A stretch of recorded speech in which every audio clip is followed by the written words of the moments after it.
Facile encore. On est le 12 avril 2018 et je viens sonner la trompette aujourd'hui encore et nous rappeler à tous que le Seigneur Jésus-Christ arrive bientôt. Et lui, il sait quel est le jour où il décidera de déclencher toutes les choses. Et la Bible dit que il faut regarder au figuier et que quand ses branches sont mûres, on sait que l'été est là. Alors le figuier, c'est Israël. Et Israël est le point, la chose où tous les enfants de Dieu sont appelés à regarder. Et entre-temps, on est appelé à nous préparer. Parce que Dieu peut faire déclencher ce qui concerne le figuier maintenant, n'importe quand. Mais ce qui nous revient, toi et moi, c'est que nous soyons prêts. Parce que Jésus nous a déjà dit à l'avance de nous apprêter. Et il ne cesse de nous le rappeler. Mais un jour viendra où tout simplement ce sera le temps où il viendra enlever son épouse. Alors je viens vraiment nous encourager à faire notre part. Parce que notre Seigneur Jésus-Christ fait toujours la sienne. Amen. Donc aujourd'hui je viens encore parler de séduction. Vous savez ce qui est extraordinaire avec notre Seigneur, c'est que chaque jour qu'il nous donne le passage à apporter, on se dit toujours que bon, j'ai fini avec la chose. Mais le Seigneur, il n'a pas fini, il a toujours quelque chose à dire avec le dossier de la séduction. Alors moi, j'étais vraiment étonnée quand aujourd'hui je suis venue dans sa présence pour apporter un enseignement. Et là, il me dit, il faut parler encore de séduction.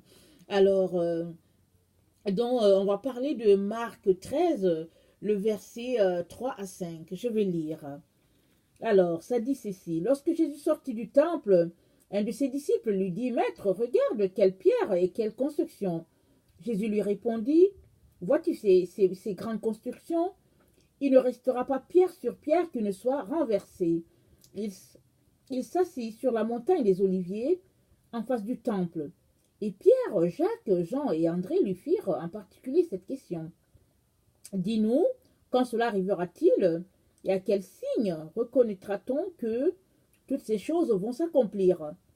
Jésus se mit alors à leur dire, prenez garde que personne ne vous séduise, car plusieurs viendront en mon nom, disant, c'est moi. Et ils séduiront beaucoup de gens. Donc voilà, j'ai lu Marc 13 de 1 à 6.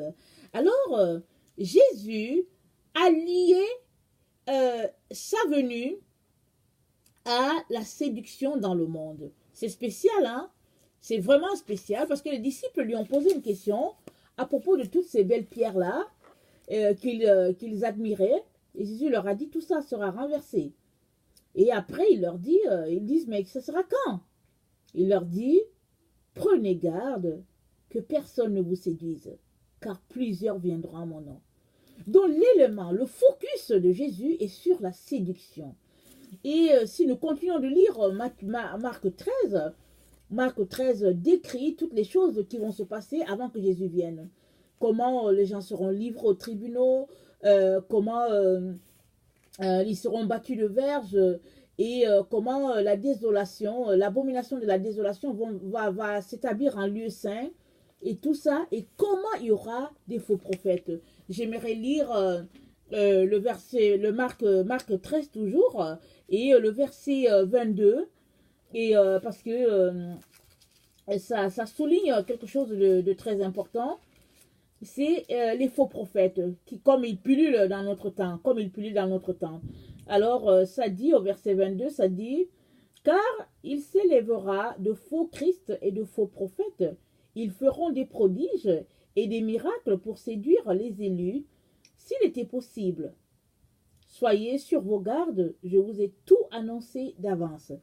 Donc, quand je lis ce passage-là, je comprends que Jésus a parlé, mais je ne sais pas si les choses vont arriver vraiment de façon chronologique, comme il l'a dit, mais toujours est-il qu'en notre temps, il y a déjà plein de faux prophètes, plein de faux Christ, et puis ils séduisent les enfants de Dieu à ne plus en finir.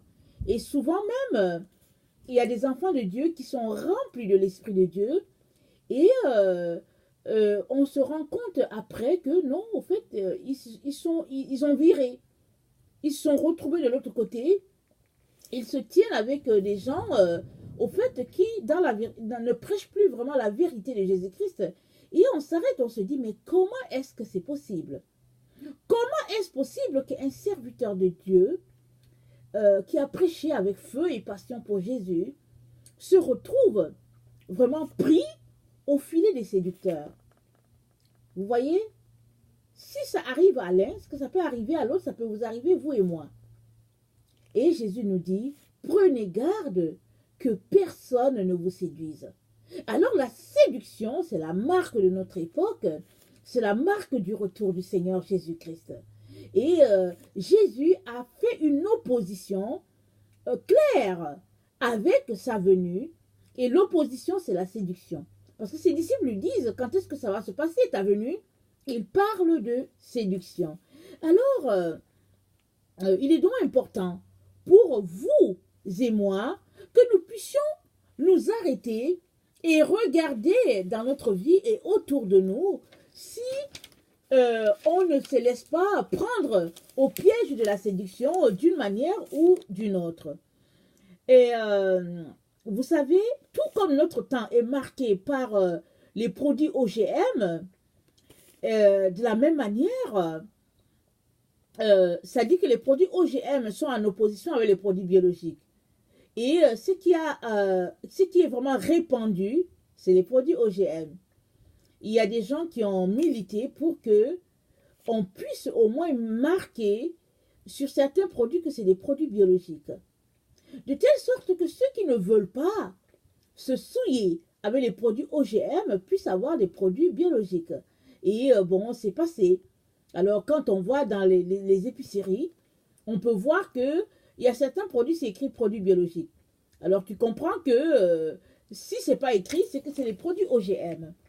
Alors, alors ceux qui ont des moyens, alors ils achètent les produits biologiques.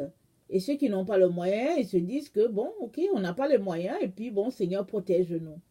Ou bien, il y en a qui n'ont pas les moyens, qui disent non, j'ai pas les moyens, mais je préfère manger un repas et manger santé que de me retrouver avec des produits qui sont vraiment le croisement de beaucoup de choses que je n'aimerais pas consommer. Alors c'est la même chose qui se passe avec la séduction et la vérité. Alors la séduction, c'est la marque de notre temps. Nous respirons l'air de la séduction. Partout où nous passons, tout n'est que séduction. Souvent même, on est souvent étonné que quelque chose qui n'a rien à voir avec, un aspect de séduction, alors on est frappé que le monde ou bien le marketing se sert de toutes sortes de choses pour attirer notre regard et détourner notre attention de notre Dieu, de notre Seigneur. Parce qu'une fois que tu es séduit par quelque chose, tu es captivé par la chose, tes pensées, tout ton être est pris par la chose. Tu es omnibulé par la chose et puis finalement, il n'y a plus de place pour Dieu. Alors, Jésus nous dit, ça c'est la marque de Satan. Alors, c'est ça qui sera la marque, la preuve que je suis en train de venir. Alors, évidemment, la séduction, elle n'a pas commencé maintenant. Elle a commencé peut-être vers la fin du 18e siècle et puis début 19e, je ne sais pas, ou bien vers la fin du 19e, début 20e siècle. Les choses ne nous sont pas tombées dessus comme ça au 21e siècle. C'est petit à petit que il y a eu des gradations de la moralité à tous les niveaux. Petit à petit, les gens ont abandonné les églises et tout pour se tourner vers des fables et puis vers toutes ces choses-là qui chatouillent l'oreille. Et puis ce qui est encore extraordinaire, c'est que la séduction ne s'est pas limitée au niveau du monde ou bien au niveau des amphithéâtres, mais la séduction est venue jusqu'à dans la maison de Dieu. Elle est entrée dans la maison de Dieu. Je me rappelle que il y a quelques années, dans l'église que je fréquente, les anciens de l'église ont décidé, le pasteur et les anciens ont décidé que ils allaient informer les gens que c'était très important que les gens puissent s'habiller correctement. Parce qu'au fait, quand l'été approchait, ben, les gens portaient toutes sortes de vêtements vraiment qui les exposaient complètement. Alors les hommes venaient avec des shorts tout petits et puis on voyait tout. Et puis souvent, même la chemise n'était pas boutonnée, le t-shirt était vraiment, ça laissait à désirer. Et puis il disait que non, il fait chaud, il fait chaud, il fait chaud. Alors au nom de la chaleur, les gens s'exposaient complètement. Et puis les femmes aussi s'habillaient légèrement parce qu'il faisait chaud.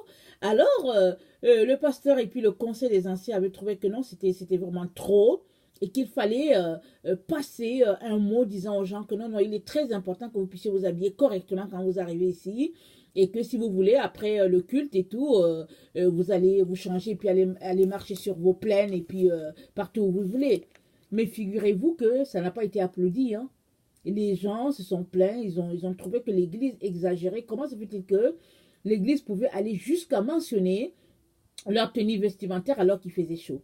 Question de vous dire que on a été tellement bombardé par les médias, par des images vraiment tellement légères que finalement, on ne voit plus où est le problème. Et on est vraiment à l'époque de la loi, la Odyssée, alors on se dit non, c'est mon droit, j'ai le droit de faire ce que je veux, je marche comme je veux, je fais ce que je veux. Mais malheureusement, avec le Seigneur Jésus-Christ, ce n'est pas ça. Alors, si tu te réclames de Jésus, alors il est très important que tu puisses vraiment être correct dans vraiment ta tenue, dans tout ce que tu fais, parce que la séduction est la marque de notre époque et tous ceux-là qui sont séduits se retrouvent tout simplement séparés de leur Dieu. Et quand Jésus viendra, ben, tu ne pourras pas faire partie de ceux-là qui pourront être enlevés avec lui parce qu'il y a un péché dans ta vie. Même si tu ne sais pas que le péché est là, n'empêche que le péché est là. Alors, Jésus donc a associé notre époque-ci à la séduction liée à sa venue. Et il a mis vraiment une bonne opposition, disant que sa venue est caractérisée par la séduction qui est répandue dans le monde. Et ça me renvoie à Matthieu 22, le verset 1 à 14. Je ne vais pas lire parce que c'est un peu long, mais je vais quand même tout simplement rappeler les grandes lignes. Alors, c'est cette parabole-là où Jésus a dit que le royaume des cieux est semblable à un roi qui fuit des noces pour son fils. Alors, il a envoyé des serviteurs appeler des gens dans la rue. Alors, il y en a il a appelé les gens, les serviteurs, et puis ils ont dit, venez, venez, le maître invite tout le monde, alors venez, et puis les gens, ils ont accouru, ils sont venus. Et là, finalement, le roi est entré pour voir si les invités étaient là avant que son fils vienne. Le roi est entré. Alors le roi a vu qu'il y a quelqu'un là qui avait un habit sale et puis le roi lui a dit, mais comment se fait-il que tu as pu entrer ici sans vraiment changer tes vêtements? Comment se fait-il que tes habits sont sales comme ça? Et puis le roi a dit, il a dit de le jeter à l'extérieur de l'endroit là où il y avait la fête. Parce que, et puis la Bible dit que le monsieur avait la bouche fermée. Et le roi a dit, alors le roi dit au serviteur, liez-lui les pieds et les mains et jetez-le dans les ténèbres du dehors où il y aura des pleurs et des grincements dedans. Car il y aura beaucoup d'appelés, mais peu d'élus. Donc voilà. Alors, ça c'est la parabole que Jésus a donnée. Et tout le monde est appelé. Tu es appelé, je suis appelé. Mais c'est toi qui décides si tu es élu ou pas. C'est pas Jésus qui va décider pour toi. Il a appelé tout le monde, comme on l'a vu tout à l'heure dans la parabole que dont je viens de parler un peu. Alors, le roi a appelé tout le monde. Et les gens ont accouru. Mais là, il y a une personne qui est venue, il avait des vêtements sales. Il n'a pas considéré vraiment l'importance de la chose. Il n'a pas changé ses habits. Et le roi vient vérifier pour s'assurer que, avant que son fils vienne, que son fils entre dans la salle, le roi vient s'assurer que tout est nickel. Et là, il s'aperçoit qu'il y a quelqu'un qui est là, qui a des vêtements sales. Et le roi est irrité. Il est choqué. Alors il dit, jetez-le dehors, là il y aura les pleurs et le grincement des dents. Parce que Le roi ne veut pas que son fils tombe dans une situation comme ça, parce que c'est lui qui a donné l'invitation pour son fils. Alors cette situation, évidemment, nous renvoie à Dieu le Père et puis au Fils Jésus-Christ. Alors, et cela me pousse de la part du Seigneur à te dire que fais tout. Assure-toi qu'il n'y a pas d'idole dans ta vie. Parce que la saleté, c'est tout ce que le Père répugne. Alors tout ce que le Père n'aime pas, si tu l'as dans ta vie, alors ça veut dire que tu as un habit sale comme ce monsieur-là. Parce que Jésus a tout payé pour toi et moi, pour que nous ne puissions pas tomber dans la séduction. Alors souvent, l'ennemi, pas souvent, l'ennemi fait tout pour que nous puissions tomber dans ce piège-là et il fait tout pour mettre sur notre chemin, à notre vue, toutes ces choses-là par lesquelles nous pouvons tomber. Et c'est à toi et moi de faire tout pour être un élu. Alors, un élu, c'est qui? Un élu, c'est quelqu'un qui ne s'embarrasse pas des affaires qui peut le distraire de son appel. Il est concentré à ce que son père lui demande de faire. Il est concentré aux affaires de son père. Comme quand Jésus est venu, Jésus n'avait pas le temps à perdre. Pendant 3 ans, il s'est concentré pour le ministère, mais avant cela, il a travaillé. Il a pris, je pense, les affaires de son père Joseph. Quand il est mort, Jésus, bon, il a pris le temps d'étudier la parole, de passer du temps avec son père Dieu, et puis à faire les choses qu'il devait faire en tant que fils aîné de Marie. Mais quand le temps est venu pour lui de tout laisser ça et de partir, en 3 ans, il a fait le ministère et puis il est mort à la croix et il est parti. Donc il ne s'est pas embarrassé des affaires de la vie. Il s'est concentré pour pouvoir faire l'œuvre que son père lui a confiée. Et toi et moi sommes appelés à nous comporter comme ça si nous disons que nous sommes des élus. Mais si nous sommes des élus et que nous nous occupons des affaires de la vie, il y a une question qu'il faut qu'on se pose. Sommes-nous vraiment des élus?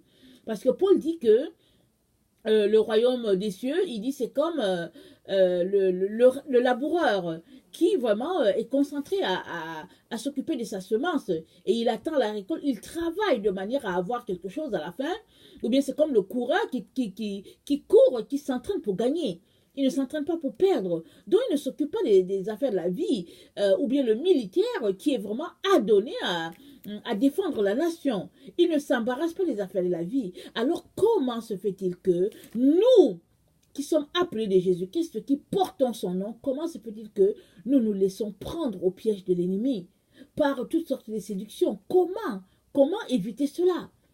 Parce que, vous savez, le Seigneur est tellement bon qu'il ne cesse de nous dire apprêtez-vous, apprêtez-vous, mais il est si bon qu'il va jusqu'au petit détail en nous disant faites attention à la séduction. Faites attention à la séduction. C'est pas la séduction que l'ennemi va vous faire tomber. C'est pas la séduction, c'est par la séduction. Alors, on peut se dire que bon, il faut pas exagérer. Il faut pas exagérer, on n'abuse pas et tout. Mais la Bible est claire. Elle dit que l'amour du monde, c'est inimitié contre Dieu. C'est ça qui est dit. Alors ça veut dire que si tu as en toi Jésus-Christ, alors tu ne dois pas t'intéresser des affaires de la vie, parce qu'au fait, ça ne te regarde pas. Ton royaume n'est pas ici. Tu es là juste pour interpeller les autres à faire partie de ce royaume extraordinaire-là, où nous allons tous nous retrouver et puis nous réjouir devant le Père. Alors, si tu t'embarrasses des affaires de la vie, toutes ces affaires-là vont t'empêcher vraiment d'aller atteindre le plein potentiel de ce que Dieu a préparé pour toi. Alors, si tu te considères comme un élu, alors tu dois vraiment tout faire pour laisser aller tout ce qui n'intéresse pas le Père. Et c'est toi qui décides si tu es un élu ou bien si tu es tout simplement un appelé. Parce qu'il y a beaucoup de gens, beaucoup d'enfants de Dieu qui pensent que bon, Dieu les a appelés et puis c'est Dieu qui doit faire qu'ils soient élus. Non, c'est toi qui décides si tu es élu. Alors si tu es élu, alors un élu, si tu te considères comme un élu, alors tu te débarrasses de toutes les autres affaires. Alors, dans Exode 19, le verset 22, c'est dit que les sacrificateurs qui s'approchent de l'Éternel se sanctifient aussi de peur que l'Éternel ne les frappe de mort. Ça, c'est dans Exode 19, le verset 22. Alors, nous sommes des sacrificateurs. La Bible dit que Christ a fait de nous des sacrificateurs. Ce n'est plus comme dans l'Ancienne Alliance où il fallait une famille qui soit désignée pour s'occuper du service dans le temple. Mais nous sommes des sacrificateurs par Jésus. Il a fait de nous des sacrificateurs. Alors, si toi et moi sommes des sacrificateurs, alors nous devons nous considérer comme tels et honorer le rôle que Dieu nous a donné, honorer ce titre-là que le Seigneur nous a donné, en ne pas mêlant les choses. C'est pourquoi tout à l'heure, j'ai parlé des OGM, des trucs génétiquement modifiés. Parce que ça, c'est des croisements. Alors, c'est des aliments qui ne sont plus, si je peux me le permettre, de race pure. Alors, le Seigneur ne veut pas qu'on s'embarrasse des affaires de la vie et puis qu'on mélange les choses du monde avec les choses du royaume. Et donc, il est important qu'on puisse se débarrasser de toutes ces choses-là qui, au fait, ne font que ruiner notre marche avec le Seigneur et ne font qu'empêcher que la gloire de Dieu puisse vraiment se répandre dans nos vies. Et vous savez, le Seigneur, pendant un certain temps, était en train de me donner un certain enseignement sur la tenue des enfants de Dieu. Alors, plus d'une fois, il m'a montré des personnes, exemple des femmes qui étaient habillées et elles avaient des pantalons, mais quand il me donnait de les voir, je les voyais habillées avec le top, le haut, je les voyais avec leurs talons, elles avaient leurs chaussures, et je les voyais après avec leurs sous-vêtements. Elles avaient juste leur slip ou bien leur petite culotte, et puis elles étaient là. Et en bas, il n'y avait rien, ils n'étaient pas habillés, et puis ils étaient en train de marcher avec les sacs, et puis moi, je ne comprenais pas. Qu'est-ce que le Seigneur voulait me montrer? Et le Seigneur voulait tout simplement me montrer que ces femmes-là, qui pensent qu'elles sont habillées, elles ne le sont pas, au fait, dans le monde spirituel. Pourquoi? Parce qu'elles ont porté un habit d'homme. Alors, dans le monde spirituel, ces femmes-là, voilà, elles paraissaient comme ça, c'est-à-dire qu'elles étaient toutes nues. Elles étaient nues, je veux dire, elles n'étaient pas habillées à partir des jambes. Et Paul dit que si du moins tu es trouvé habillé par Jésus-Christ, alors tu seras enlevé. Mais si tu es trouvé nu, ben voilà, tu ne feras tout simplement pas partie.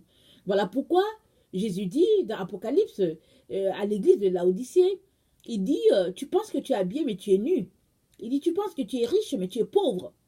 Il dit, tu crois que tu vois, mais tu ne vois pas. Alors Jésus dit, viens acheter de moi du collier pour voir. Viens acheter de moi des vêtements afin que tu sois habillé. Et puis viens acheter de moi de l'or purifié afin que vraiment tu sois effectivement riche.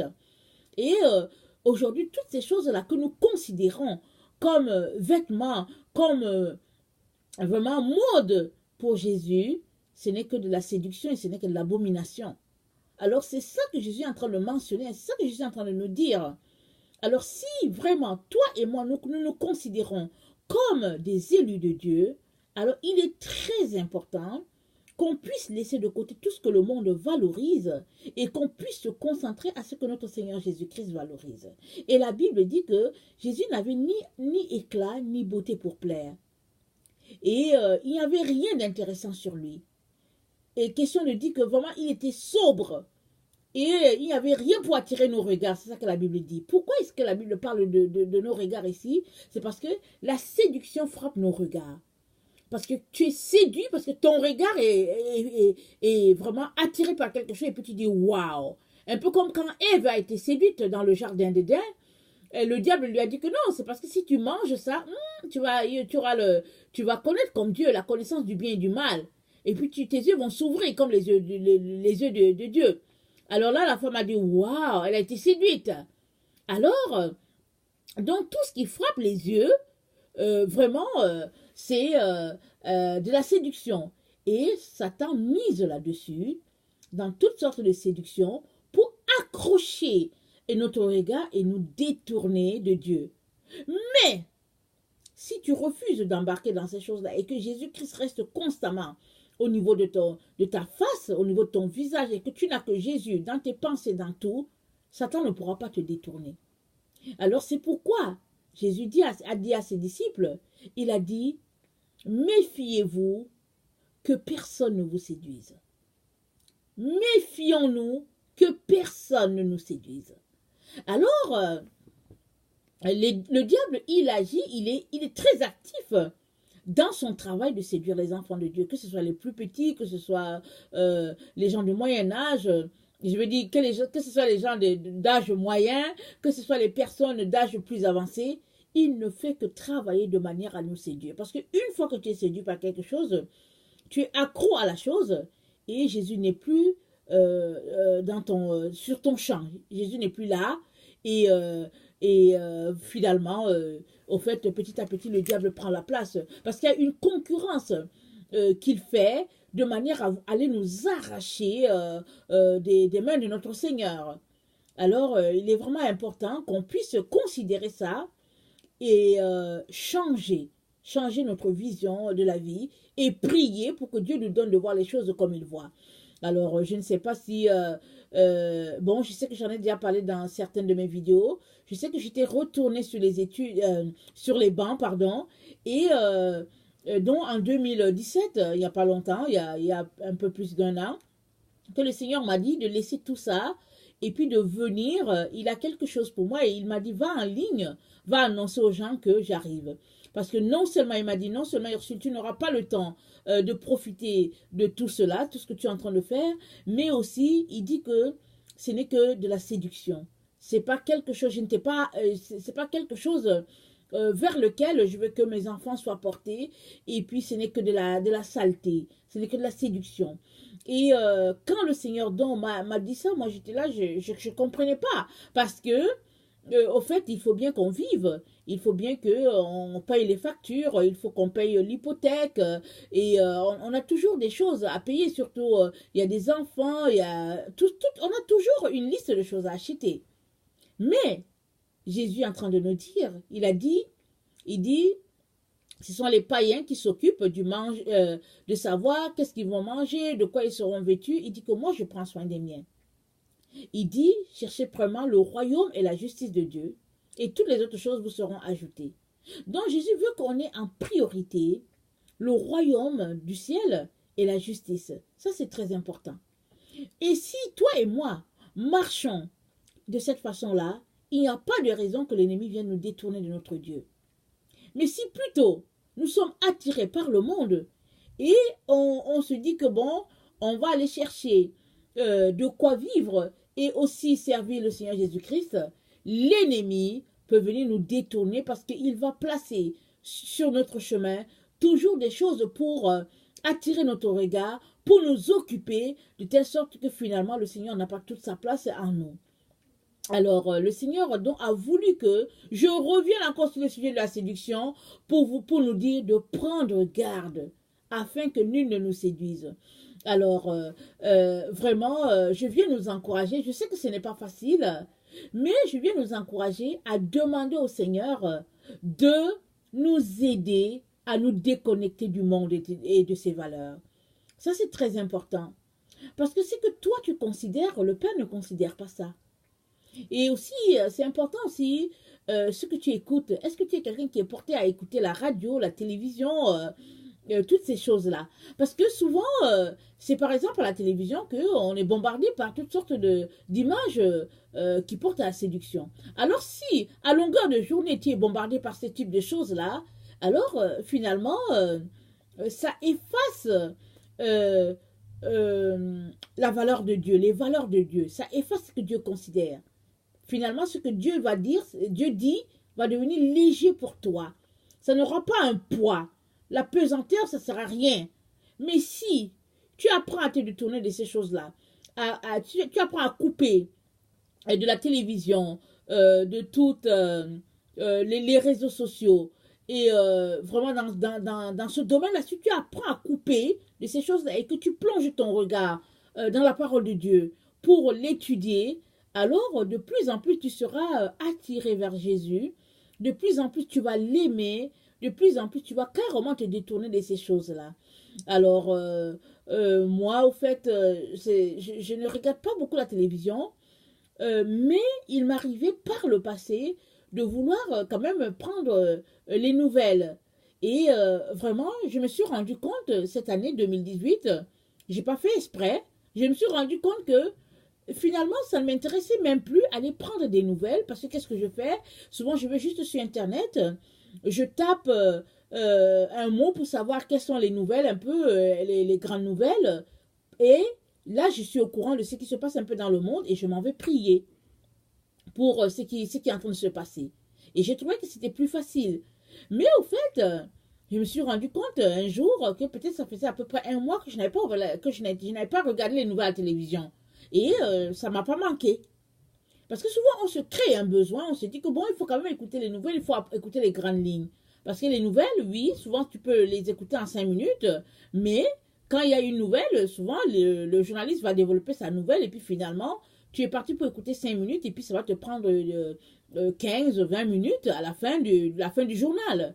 Alors que si tu vas en ligne pour écouter juste, pour prendre les nouvelles de ce qui se passe dans le monde rapidement, alors tu sauras à peu près que bon, voilà ce qui se passe et puis c'est suffisant. Alors tout cela pour dire que il y a toujours moyen de laisser tomber toutes ces choses-là qui peuvent nous distraire. Alors, le Seigneur nous rappelle que le signe de sa venue, c'est la séduction dans le monde. Alors, il est important que toi et moi travaillons de manière à fuir toutes sortes de séductions. Et la séduction, c'est pas juste dans les médias, c'est partout. Même avec la personne la plus proche, on peut être séduit. La personne la plus proche peut nous dire que viens, allons-y regarder un film. Elle peut dire, elle peut te parler de quelque chose qui est carrément déplacé. Alors, c'est à nous vraiment de faire tous nos efforts pour être des élus.